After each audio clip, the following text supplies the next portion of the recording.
So good evening, everyone, and welcome to the Book Club of California's online program titled Postcards and the Baja California Border Towns. My name is Kevin Kosick, and I'm the Executive Director of the Book Club of California, and it's my pleasure to welcome you and host the program this evening. Now, for those of you out there who are new to us, the Book Club of California is a nonprofit, member and donor-supported organization that is dedicated to preserving and promoting the history of the book and the book arts. Oftentimes, we do that with a focus on the literature and the history of California and the West. The book club publishes limited edition, finely made books. We have a scholarly journal called the Quarterly Newsletter, and we have keepsakes for our members. We host a year-round series of exhibitions and programs like the one we are doing this evening on topics including fine printing, design, typography, bookbinding, collecting, California history, and much, much more. Now, if you're not a member of the book club, or if your membership has lapsed and you're interested in what we do, please consider joining our century-long tradition. Our membership dues are modest and the benefits are many, and we simply can't do the work of the book club without the support of our members. So I encourage you to go online to bccbooks.org to join, to donate, or find out more about the book club. Now for tonight's program. Tonight we have a program that is titled Postcards and the Baja California Border Towns. And our speaker is Daniel Arreola. Now, Daniel Arreola is a cultural geographer who specializes in the study of the Mexican-American borderlands and Hispanic, Latino, Latina populations in the United States. He is the author of 7 books, including The Mexican Border Cities, Landscape Anatomy and Place Personality with James R. Curtis, Hispanic Spaces, Latino Places, Community and Cultural Diversity in Contemporary America, Postcards from the Rio Bravo Border, Picturing the Place, Placing the Picture, 1900s to 1950s. Postcards from the Sonora Border, Visualizing Place through a Popular Lens, 1900s through 1950s. And Postcards from the Chihuahua Border, Revisiting a Pictorial Past, 1900s to 1950s. Now, 2 of his books, Tejano, South Texas, a Mexican-American cultural province, and Postcards from the Baja California Border, portraying townscapes in place, 1900s to 1950s, have received awards from the American Association of Geographers. Now, he received his bachelor's degree in geography from the University of California, Los Angeles, his master's degree in geography from California State University, Hayward, and his PhD in geography from the University of California in Los Angeles. Now tonight, Dan will be talking about postcards and the Baja California border towns. Now, postcards enable us to see the past and allow us to travel back in time. And in his book, Postcards from the Baja California Border, we see through a window into the historical and geographical past of storied Mexican border communities. Now, tonight our presenter will talk about those border communities and their connections to Southern and Northern California business interests. He'll talk about the postcard as a pictorial artifact and the nature of postcard collecting in general. There's a lot to talk about. So if you have questions for our speaker, please wait till the end of the presentation. We are going to have time towards the end of the hour to take questions. And you can put your questions and your comments in the chat and the Q&A on Zoom. I'll curate some of those questions from both of those sources at the end when I come back on screen. And now it's my great pleasure to introduce our speaker, Daniel Arreola. It's all yours, Dan. Thank you, Kevin. Well, thank you, all of you that are out there to participate in this wonderful presentation sponsored by the California Book Club, or the Book Club of California. I'm going to be talking about, as Kevin said, the Baja California border, 2 specific towns, and I will give you an outline in just a moment. But let me first introduce the book that the presentation derives from. This is the Postcards from the Baja California book, portraying townscape in place 1900s to 1950s. This is the last of 4 books that I published using my postcard collection of some 10,000 historic images of the Mexican border towns to try and tell the stories of these places through time. I've had the great pleasure of having 3 of those books published by the University of Arizona Press, which is a marvelous press and has a great, talented group of people that put together fantastic books. And they've done me right, I can tell you that, in the last 2 books that they published that were in full color, including the postcards of the Baja California border. This book, as Kevin mentioned, was awarded the Globe Book Award by the American Association of Geographers for public understanding in geography. So I was very proud of that. I was even more surprised to learn that the book was selected by Smithsonian Magazine as one of the 10 best books about travel in 2021. So here's the itinerary for the evening. As Kevin said, I'm going to talk about 3 things. My wife always says things in 3 are really what it's all about. So here's the 3 things we're going to move through this evening. First, I'm going to talk about the California connections with 2 storied Mexican border towns of Baja California, Mexicali and Tijuana. I imagine most of you out there have either heard of these places or perhaps even visited them. If you live in Southern California, they're readily accessible, have been historically, and are very popular, have been very popular historic tourist border towns. I'm going to do this through a journey of postcards in which I talk about how these 2 particular places were so intimately connected to California, north and south. The second thing I'll talk about are the postcards themselves. That is, what are these little pieces of paper with an image on the front and a message on the back? So we're going to talk a little bit about the printing and production of the early 20th century postcards that were really the Instagrams and tweets of their era. Then I'll close with talking about postcard collecting as a hobby and as an activity, which is carried on by lots of people, as you might know. Some of you perhaps even are postcard collectors. And then I'll talk also about the donating of postcards. That is, it's a hobby that has a purpose and a utility. What we do with these cards, besides write with them or collect them for whatever reason, they ultimately have a utility if you have a very significant collection. So I'll be talking about how you collect and donate postcards at the end. Let's start with Mexicali and Tijuana. This is a map from the 1940s, a detail of a map from the 1940s from the National Geographic Society that's in my paper collection. And you can see where Tijuana is on the border across from San Diego. Whoop, that one went too fast. Here we go. You can see where Tijuana is and where Mexicali is also located. These are 2 towns within Baja California that, in fact, was not a state of Mexico until 1952. So it was a territory for most of its existence from the time that Mexico was created after the war, a war with Spain in 1821. Mexicali, which was founded in 1903, was built almost instantly as a town. It was created very, very quickly, and I'll give a little bit of context for that in a little bit. But it had a lot of Americans that were involved in it. Many of these Americans were from California, and many of them had business interests in the northern part of the state. Tijuana, on the other hand, is a little bit older. It started in 1889, and it was laid out in this grandiose style, sort of like Washington, D.C., with roundabouts and long connecting boulevards, but it never really achieved that grandiose design. It was called Pueblo Zaragoza when it was first laid out. It never really fulfilled that, and it sort of fell into a backwater position in the early 20th century until Southern Californians again got involved in the business promotion of activities in Tijuana, which of course leads to its prosperity and fame. Let's start with Mexicali. Most of you know where Mexicali is now by the map, and again, probably having visited the area before. Mexicali is in the Mojave Desert area of southeastern California, right across the border from present-day Calexico. And it was founded in 1903, but it had only been around for a few years, and then it had a disastrous flood.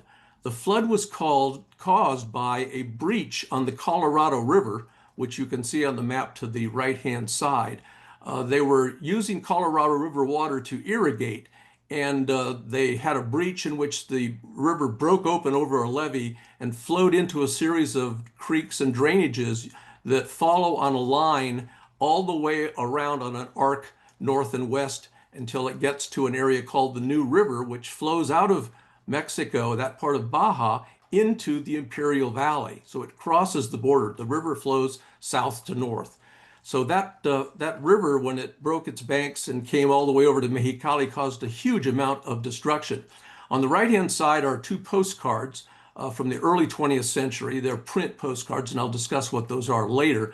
But the top image shows you what Mexicali looked like on the outskirts of the town overlooking the New River before the flood in 1905. The bottom postcard was taken from a photograph made into a print postcard in 1906 at the height of the flood, and you can see how that whole area is now underwater, and it remained that way for a couple of years. In fact, those of you that know California history might realize that parts of the Salton Sea were actually donated to by this flood of Mexicali and of this part of the southeastern desert of California. After the flood, Mexicali actually had a rebirth. It took a while, but finally things drained away, and the town that had been laid out before the flood, which this map on the left-hand side shows you roughly what it looked like in the early part of the 20th century. The problem was that after the flood, the area on the left-hand side of the map along this railroad corridor that you can see, that area was all destroyed by the flood.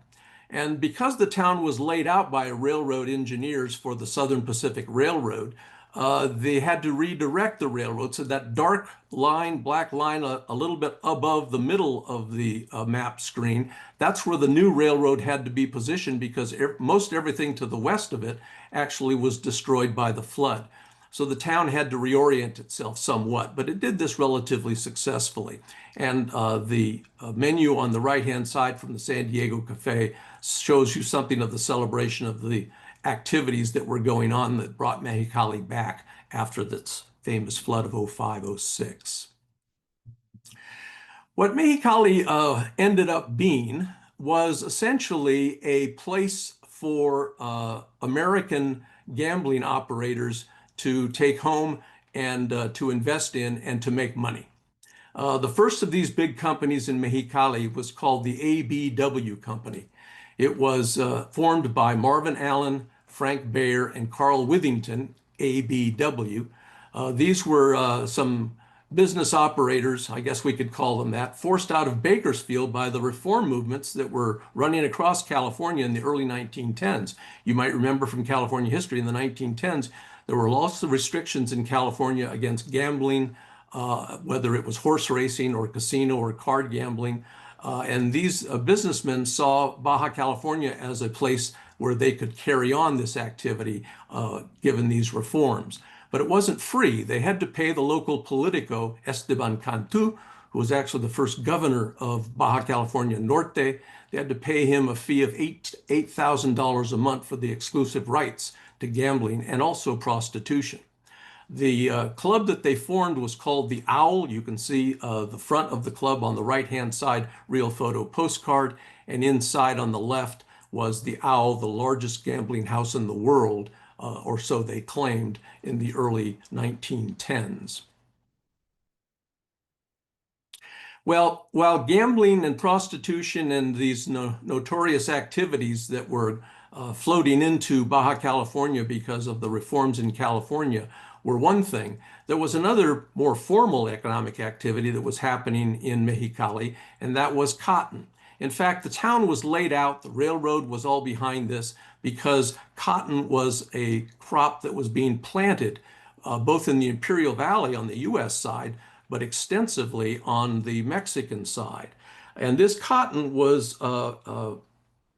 being cultivated and harvested and sold by one landowner who was the publisher of the Los Angeles Times at that moment, Harrison Otis. He formed what was called the Colorado River Land Company. It was a syndicate of investors, And their purpose was to grow cotton and ship it to China and Japan at this early part of the 20th century because there was a huge demand for cotton in those areas of East Asia. The Colorado River Land Company controlled 832,000 acres of the Mexicali Valley, the area below the town of Mexicali. And this was a considerable amount of investment. And as these images show, the real photo postcard on the left is the train that's taking cotton to market areas. And the image on the right is a Sanborn Fire Insurance map detail that shows some of the gin mills and cotton warehouses that were located along the railroad line in Mexicali in the early 1910s. Now, to grow all this cotton, of course, Mexicali needed labor. And unfortunately, many of the Mexicans that were in the Mexico proper, not necessarily in Baja, because Baja didn't have very many people at that time, were reluctant to relocate and move to Mexicali, to this desert area, to create a colony that could be workers. So Harrison, Otis, and the company had to essentially hire Chinese to be their labor source. And they couldn't hire these Chinese from California because you remember in 1882, there was the Chinese Exclusion Act, the first racially inspired exclusion act in the United States, and it kept Chinese from coming legally into California. So what Otis and his investors did was to arrange through the Mexican political federal government a way in which Chinese could be imported legally into Mexico. And so these Chinese started coming to Mexicali, and they came in large numbers, and they became the labor source, the harvesters and the workers in the fields that were the productive force for this cotton. So they formed their own little town within Mexicali. The parts of Mexicali that were Mexican or other Anglo residents was segregated off from the Chinese area. And the map on the right, which is again a detailed map of what are called Sanborn fire insurance maps. These are very detailed maps that were done by the fire insurance companies for particular investors.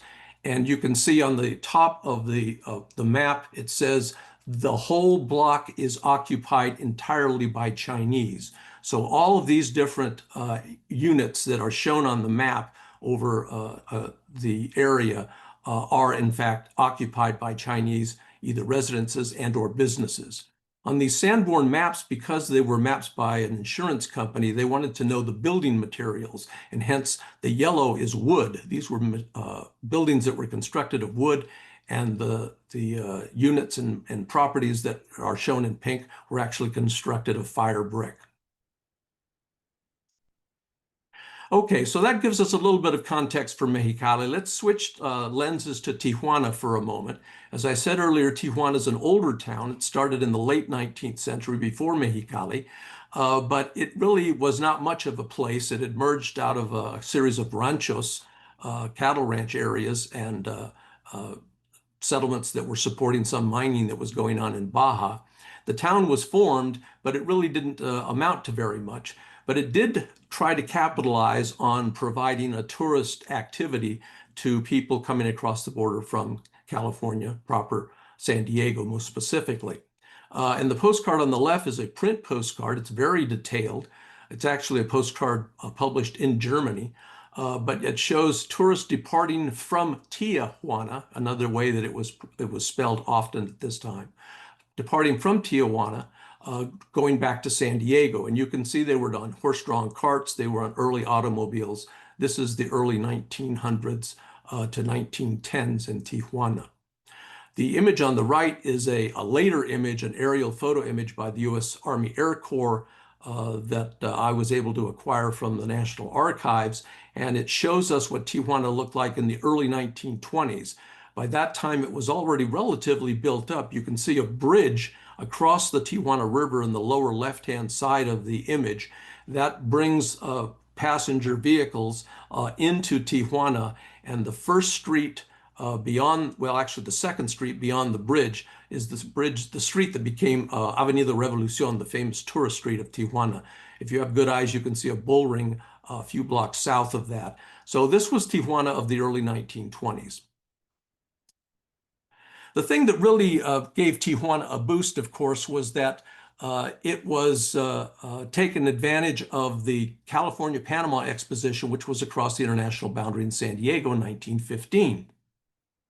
This is a postcard on the left, a real photo postcard of the fair that was built up by a promoter who was helped by the politicos of Baja to secure liquor licenses and gambling licenses so that those activities could be carried on at the fair, quite different from what was going on at the California-Panama Exposition in San Diego across the border. So this promotion, and there's a broadside brochure on the right-hand side that shows you how they promoted this in California to try and get people from the exposition and others to come across to the Tijuana Fair between 1915 and 1916. What Tijuana really was able to capitalize on, as it was Mexicali, as I'd mentioned previously, was the moral reform restrictions that had existed in California in the 1910s, principally on gambling.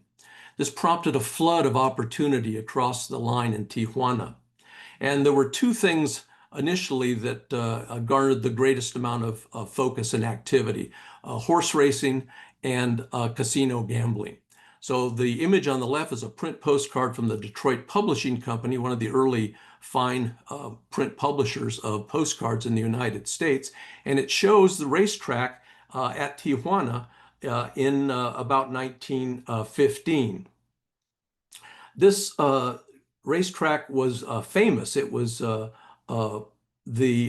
early area where horse racing was being experimented with. The first $1 million purse in any horse race in the world was actually in Tijuana. The first photo finish of any horse race in the world was in Tijuana. So you had investors from California as well as investors from Texas who had thoroughbreds who were bringing these animals here and were participating in these activities because you could gamble with them in Baja California, which you could not do in California, as well as you were restricted from doing it in other states within the United States at that time. The other activity was, of course, casino gambling. And on the right-hand side is a real photo image of the famous Monte Carlo casino that was built in Tijuana in the early part of the 20th century. And in fact, the man that was given the responsibility for running the Monte Carlo casino was none other than Carl Withington of the famous ABW group out of Mexicali. Both of these activities were sanctioned again by the politicos in Baja California, and that meant Esteban Cantu, the dictator governor of Baja California Norte in this early period. Well, with gambling, of course, and then the passage of the National Prohibition Act, the Volstead Act in 1919, which went into prohibition in 1920, that created another demand in Tijuana, or another supply, I should say, in Tijuana, and that is the availability of alcohol, which again was restricted in not just California, but the United States. In 1916, 26 U.S. states legally prohibited consumption and production of alcohol, and that, of course, just went over the top with national prohibition. Well, Tijuana took extreme advantage of this. They had breweries. There were some small breweries in Tijuana, but actually the biggest breweries were in Mexicali, interestingly enough. They were owned by a Mexicano. His name was Miguel Gonzalez, and he started the Mexicali brewery in Mexicali. And so beer was brewed there and then brought by train along the borderline to Baja California, to Tijuana, where it actually then was dispensed at these large beer halls like the Mexicali Beer Hall on the left. This is a very famous institution and landmark in Tijuana. It was called by the Mexicans in Spanish La Ballena, which means the whale, because it was over 200 feet long, and it was claimed to be one of the longest beer halls in the world at that time. On the right-hand side is a print postcard from the Kurt Teich Company. We'll see and learn a little bit about Kurt Teich in a minute, but it shows the interior of this beer hall during the 1940s and the crowds of activity that were going on. Now, obviously, all of this demand for alcohol and gambling in Tijuana meant that people had to go across the boundary. So on July 4th, 1920, the postcard on the left shows a few of the 12,654 automobiles and some 65,000 persons that crossed the international border from San Diego to Tijuana. And this was just symptomatic of what was happening during all of this time period of prohibition. Cars were moving across the boundary from California into Baja, into Tijuana on a regular basis. Many of them spent the night there, others that went back. On the right-hand side is a print postcard showing what one of the San Diego County sheriffs trying to enforce intoxication laws coming back into San Diego, and he had on the border entry point back to San Diego saying intoxicated drivers are subject to jail sentence. James C. Byers, the sheriff of San Diego County. So there was fun going in, but there wasn't necessarily fun going out if you, of course, were pulled aside by the county sheriff. The biggest development that came out of Tijuana during this era was the famous Agua Caliente hotel, resort, and casino. It was a tremendous operation. It was facilitated by Abelardo Rodriguez, who later became a governor of California, or of Baja California, excuse me. But it was also with the help of, again, some California business people. Baron Long, who was a Southern Californian and a fan of thoroughbred racing, and Whit Bowman, who was coming from Bakersfield, was another person who was involved with nefarious activities, and a third person, James Crofton, excuse me, that launched this casino under the authority of the Mexican government. The resort was very lush, as the postcard image on the right shows you. There was a hotel, there was a casino, resort restaurants, indoor-outdoor pools, spas, tennis courts, dog track, horse track, golf course, special train depots to the border from the U.S. side, a private airport, lushly landscaped grounds. It was really quite the cat's meow, so to speak. The Agua Caliente survived through the Great Depression and the repeal of Prohibition, but it began to teeter in the 1930s under President Lázaro Cárdenas. If you know a little bit about Mexican history, you remember that Lázaro Cárdenas was one that was trying to kick American investors out of Mexico and to nationalize certain industries. And he eventually put a staunch to the Agua Caliente facility, and it was closed down in pieces over the period of Lázaro Cárdenas's tenure as a president of Mexico and beyond. There was another area of Tijuana, of course, besides the areas for the more Tony populations that were attracted to things like the Agua Caliente. There was the simple street tourism that was going on along Avenida Revolucion, which became this place that almost was a Disneyfied kind of street. Today, it still survives, but it's a legendary tourist area. And it created a need for people to have their picture taken while they were on these streets. And the image on the left is a real photo postcard, very common, where groups of people that were traveling along Avenida Revolucion would get together. The photographer would give them sarapes and sombreros and pistols and make them out to be Mexicans and take their picture. And that would then be made as a postcard that they could purchase from the photographer. Similarly, and even more popular, were these burro cart photographers that were all over Avenida Revolucion and other streets of Tijuana between the 1920s and into the 1950s. This is one, a real photo from the 1940s. You can see below the cart where the three figures are sitting, it says, "Keep 'em Flying Victorious 42, Tijuana, Mexico." And then on the left, below to the left-hand side, you can see the name of the photographer artist. His name was Gaetano, or Gaitan. And these things were extremely popular, these burro carts, and were a way that the regular people could enjoy the tourist activity of Tijuana. Well, both Tijuana and Mexicali made it through the Depression and later years. And by the end of the Second World War, they still were tourist destinations. They'd grown considerably from what they had been in the era before that time. But they were growing again in conjunction with California interests. These are just two examples of gas station maps that were produced to give tourists that went to Mexicali and went to Tijuana a kind of guide of where things were, one by the Union 76 Oil Company, of course, which is a California company, and the other by the Shell Oil Company, which is operated out of California, even though it's not initially and originally a Shell, a California company. So there were activities that were promoting this tourism into the post-World War II era for both of these border towns. Now let's talk a little bit about postcards. Postcards are these things that were invented not in the United States, but actually in Europe. They came out of greeting cards that were done during the Austro-Prussian War of the late 19th century. And by the late 19th and early 20th century, they'd become a popular way of sending greetings to people. And so in Europe, these cards were made early on as photographic postcards. A photographic postcard is one in which there's a special camera, as you see on the right, that loads in a piece of film that is actually the same size of a postcard. And once the picture is taken, that film can be taken out, and then there are small little devices that these postcard photographers on the street could run the negative through this and actually print it onto a postcard stock.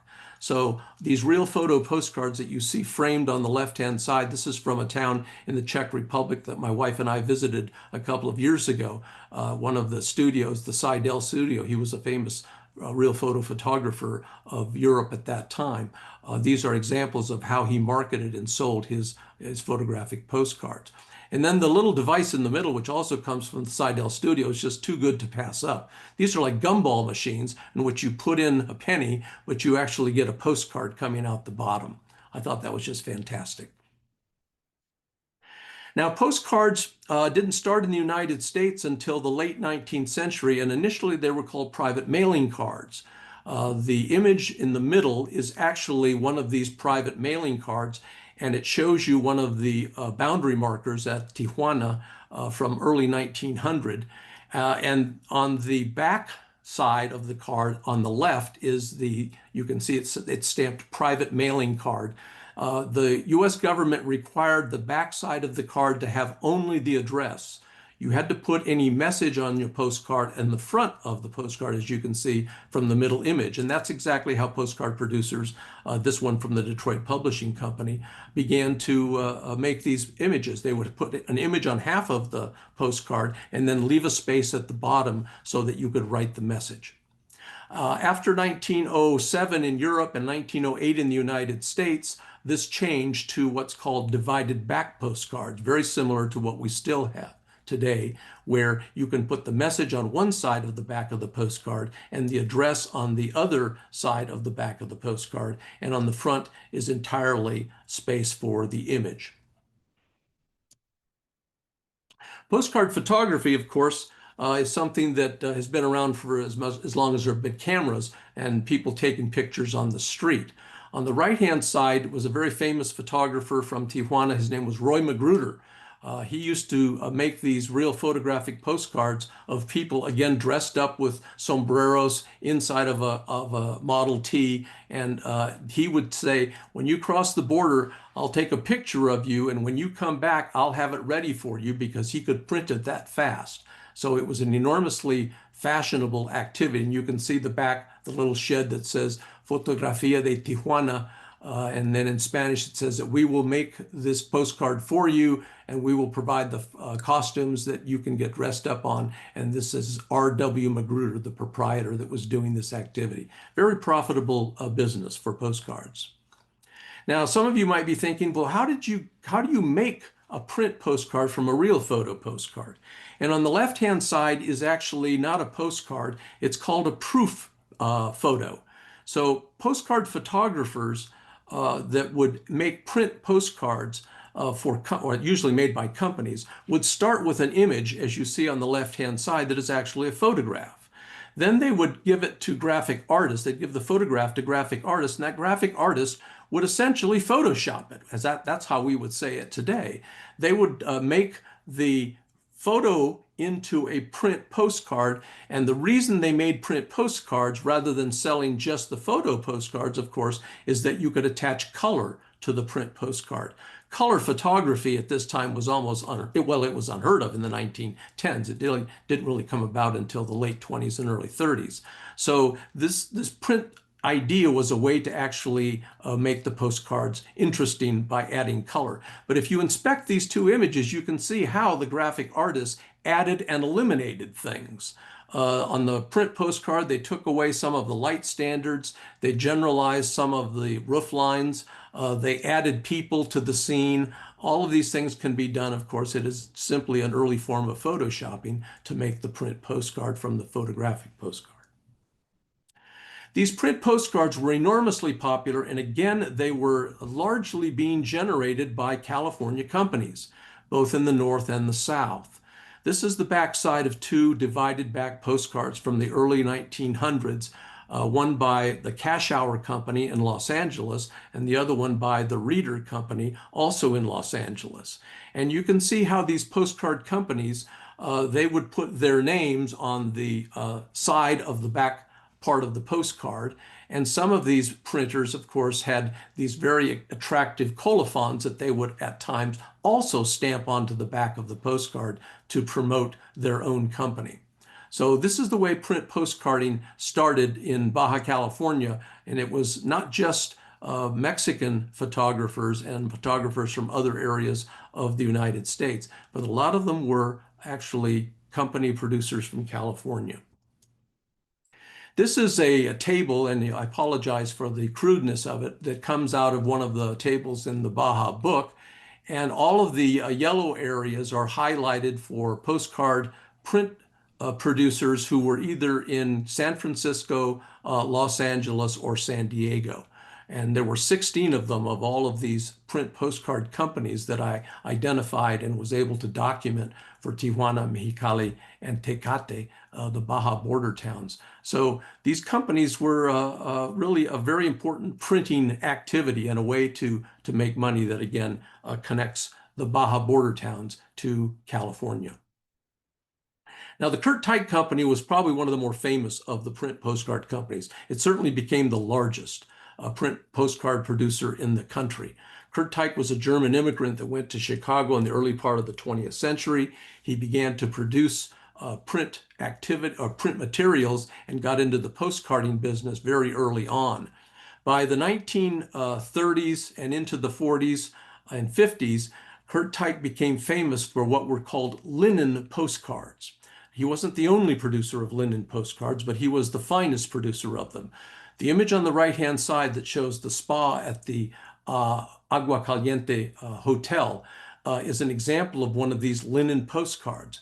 It almost looks like a real photographic image, and if you look carefully at the texture of the card, it looks like it has striations of texture that make it appear like linen, and that's why people began to call them linen. But that was not linen at all. It was simply a very sophisticated multicolor printing process that the Kurt Teich Company was able to patent.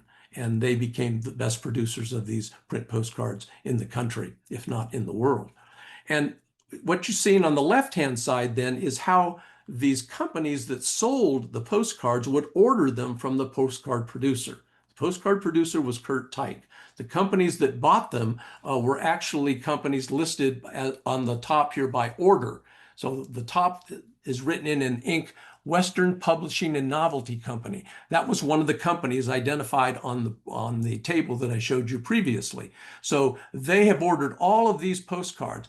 Kurt Teich produced over 200 postcards of Tijuana, and they are identified in name on the one side. So this postcard, which you can see the title of, the Spa Hotel Agua Caliente, Tijuana, Mexico, in the upper right, if you follow the blue line arrow, it comes down, and there is the name of that card, the Spa Hotel Agua Caliente. The number next to it is how many were ordered. by the Western Publishing and Novelty Company. 12 and a half means 12,500 cards were ordered. And then they were given a code number, which is also on the bottom of the card on the right, you can see, and then follow that arrow line, and you can see that it's the same code number that the Tecate company uses to produce it. It's part of the what's called the art color tone series, and that is identified in the style column on the left-hand side. And then the date at which the cards were actually manufactured is shown on the final column on the right-hand side, 6/7/1935. So this is these records are actually in extant, and they are at the Newberry Library in Chicago, which bought the Kurt Tike postcard collection, which had been previously housed in a museum outside of Milwaukee. And so it's now a material that can be used by researchers to learn about not just the Kurt Tike company, but about the cards that he produced, not just of Tijuana, but other border towns and places all over the United States. By the 1930s and later, and especially after the post-World War II era, another type of postcard came into play, and it's called the chrome postcard. The chrome is short for chromolith, and it has to do with the color technique of making these cards. Now, the image that you see there of the sombrero in Tijuana looks like a photograph, but you have to take my word, it's not a photograph. And just like the modern postcards that we have today that show scenes like this, they're not photographs. They're actually printed, mechanically printed. And if you were to take a loop or a very high magnification and look at this, you would see that there is a dot matrix pattern as you look closely at it and it breaks up. It's not a photograph, because if it were a photograph and you looked at it with a loop or magnification, it would be an emulsion surface and it would be continuous. It wouldn't have this dot matrix breakup that occurs with printing. Anyway, in any event, chrome postcards became a very popular way of producing tourist postcards of the border in the post-World War II era. And one of the more famous of these American postcard producers, again, was another Californian. His name was Mike Roberts. He operated out of Berkeley, California. Mike Roberts has actually been written about. There's a very nice book written by his son called The American Postcard King, because Mike Roberts was apparently one of the major chrome postcard producers of the world. His son, through his records, his preserved records, estimates that Mike Roberts produced 37,000 individual chrome postcards. And these then could be printed multiple times as demand required. And for almost every year that Mike Roberts was producing postcards, his son estimates that he might have been selling as many as 150 million postcards a year. It's just a phenomenal amount of activity that was able to be done by a chrome postcard producer. On the right-hand side are the back sides in detail of some of the identifying information on the verso of the postcards that Mike Roberts used, starting when he was only beginning. He used to produce for a company called Color Card, and you can see that he's used a person. The R in the color is a person holding a camera. And then if you look to the middle image, he changed that and incorporated it into his R of Roberts, his name, Mike Roberts. And then later, after Roberts stopped producing postcards, there were a couple of postcard chrome producers in Mexico, in Tijuana specifically, that borrowed the same idea and attached it to a Mexicano with a sombrero and a sarape. All right. The other thing about postcards, of course, besides collecting them, is that they have a research potential. And this is what I've been doing with my postcards for the Mexican border towns, as I'd mentioned before. But I've also done a series of presentations for community groups. Several of my postcards are permanently housed and blown up as part of the artwork of departments at the Arizona State University, including the School of Transborder Studies, which has a number of them in its department office walls.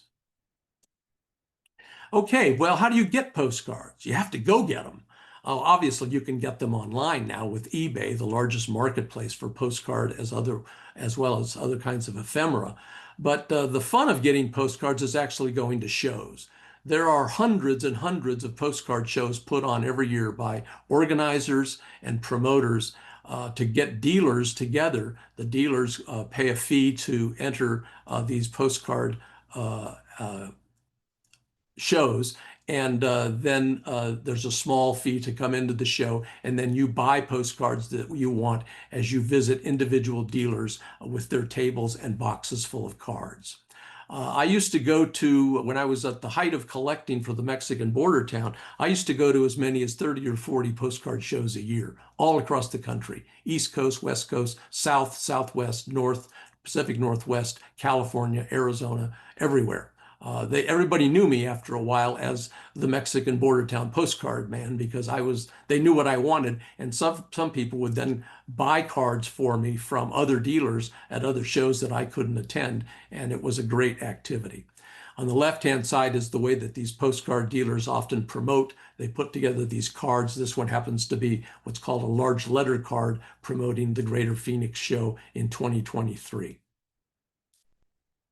Collecting the postcards means that you have to store them, and to store them properly, you have to put them in archival sleeves, which are little plastic. They're not actually plastic. They're archival polypropylene that goes over the postcard and protects it. And then you have to put them in archival boxes so that the paper doesn't deteriorate. And because I was doing this systematically, these are the boxes for the border town, the Baja border town cards. Then I have them divided, Mexicali cards, Tijuana cards, Tijuana box number 2, as you can see here, and then within them divided by different subject areas. Once you get a collection and you've stopped collecting, one of the things that can be done, well, actually the postcard dealers like you to sell them back. They say, don't give them to an archive because then they're going to die. Nobody can collect them again. But if you've spent as much time as I had, almost 3 decades, collecting the Mexican border town cards, they were an archive that I felt had a utility for other researchers.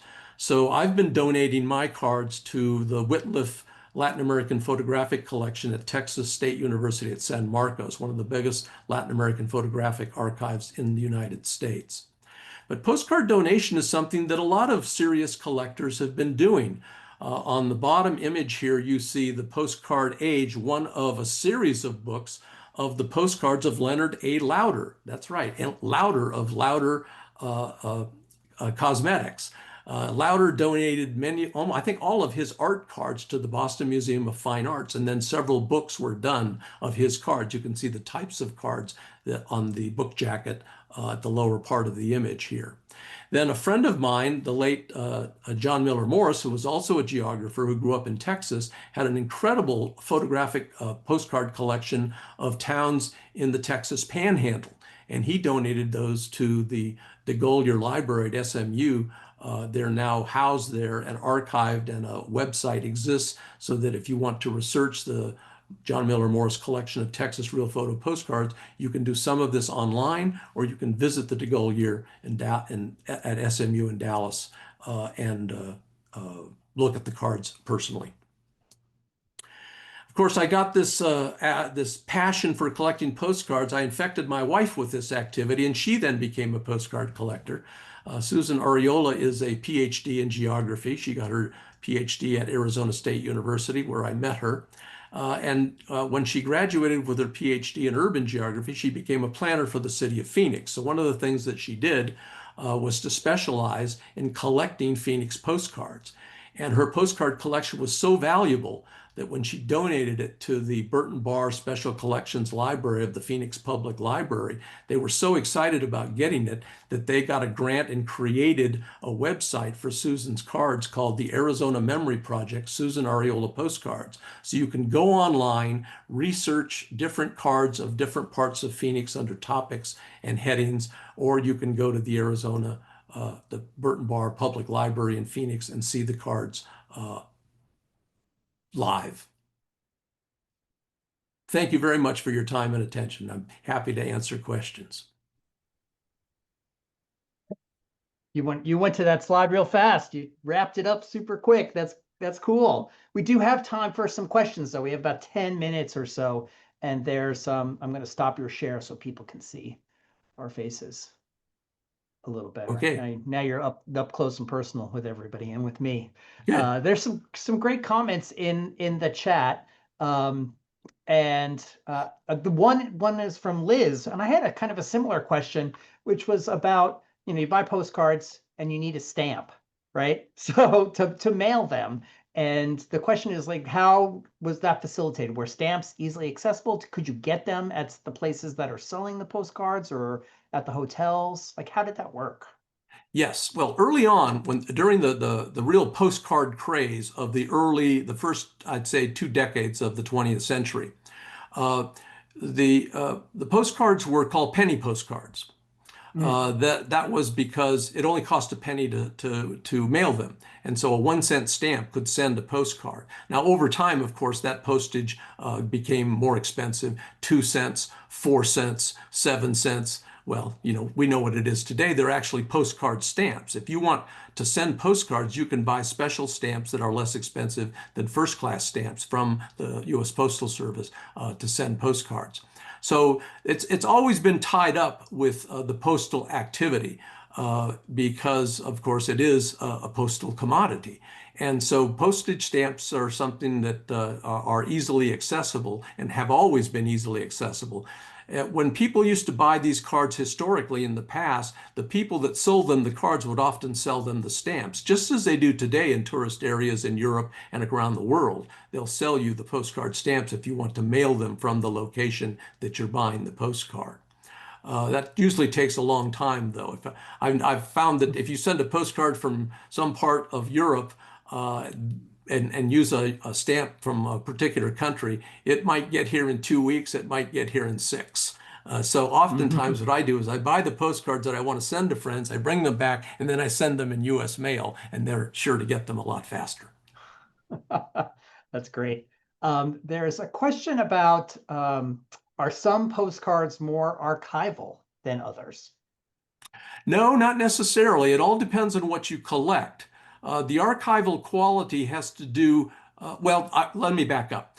Condition, like in anything in art, is the primary consideration for a collector. Nobody wants to buy a card that's all beat up or has ink stamp that has come through from the back side into the front part of the card. Unless I have bought cards like that are extremely rare that I've never seen anyplace else. I will buy a card like that, but my preference is to get higher quality cards. So I will often buy cards at one time, and then I will find that I come across a better quality of the same card, and I will buy that card because I prefer to have the higher quality, and then I will either Hmm. trade away the previous card or sell it online to other collectors. Um, the archival nature is really how you protect the material. And not everybody is that interested in that level of protection. Some collectors, they just put rubber bands around the cards and put them in old shoe boxes. But serious collectors try to keep them in sleeves, and if not in an archival box, in some type of a box that's appropriate for the size of the card so they don't get damaged as you move them around. Mm. Um, there's a bunch of great questions about your preferences. What do you like? What do you what are some of your favorite, or what ones do you find the most interesting Oh, well, to collect? when I was collecting the border towns, I was known for being the least discriminating collector possible because what I was trying to do is to accumulate sufficient numbers of cards to have an archive. And Mm, if you decide, oh, I'm just going to collect these pretty ones over here that have this kind of a scene, or these pretty ones over here that have this kind of a scene, you're not going to get what is a deep archive. And to write about these places, the deeper your archive, the bigger your collection, the greater insight you have to all of these hmm. places and the activities that go on. So I would collect every category: print cards, old print cards, newer print cards, linen cards, real photo cards, advertising cards, art cards. If it had to do with a Mexican border town in any way that had information that was valuable for my research, I would collect it. How about your thoughts on maybe your rarest card, or maybe the most expensive one, most Oh, valuable yeah. one? Well, let's see. I think the Mexican border town cards, I've paid as much as $100 for a card. But the average price for cards, it varies. Real photo cards historically are much more valuable, and therefore they can command a higher price. There are small towns in the United States that people collect real photo postcards of, in which the collectors don't even blink at paying $300 or $400 for a card if it's in good shape and it's one that they want for their collection. The Mexican border town cards, it turns out, were relatively inexpensive by comparison. Part of this was that there wasn't demand. When I started doing this 30 years ago, I was one of the only people collecting these towns, you Doing it. see. And so the collectors, the dealers realize that it's a market. If there's not a lot of demand for the card, well, then they can sell it to you for $2 or $3 or $4 or $5, right? If there's a lot of demand for the card, they're gonna want a greater levy. But they're also professionals. They know quality cards. So if they have a really good real photo postcard of a scene of a Mexican border town, they're going to know it's valuable and they'll raise the price of it. It also raises the price if the photographer is identified on the postcard. A lot of postcards were produced without author identification, photographer identification.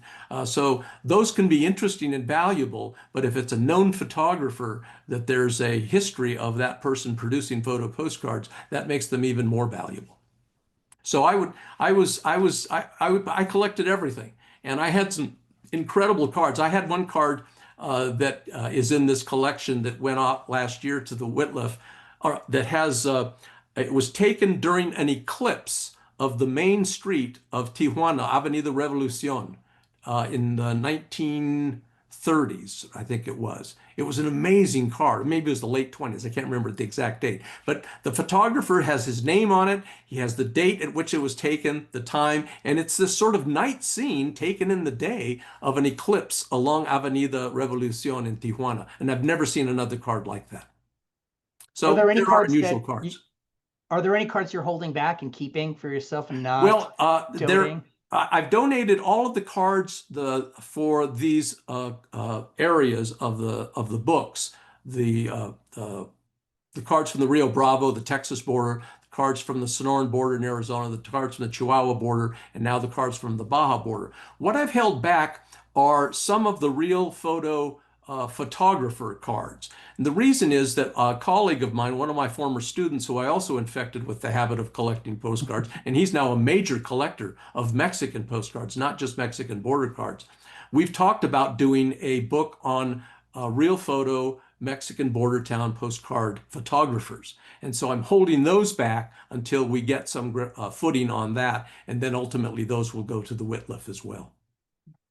So we're at the top of the hour, and I'm just going to remind people that I did put in the chat how you can buy Dan's book, right? Thank you. From the publisher. If you're interested in seeing all of the the postcards that he's talking about, they're in that book.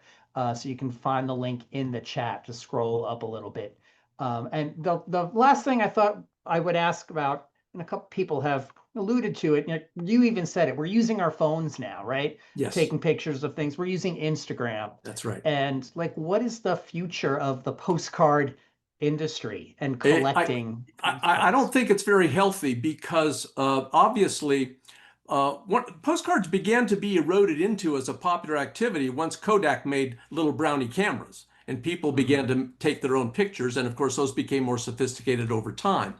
But the difficulty is that most publishers that might produce postcards aren't interested in it anymore because there's no money in it. It's really not a real money-making activity like it might have been for individual entrepreneurs in the early part of the 20th century.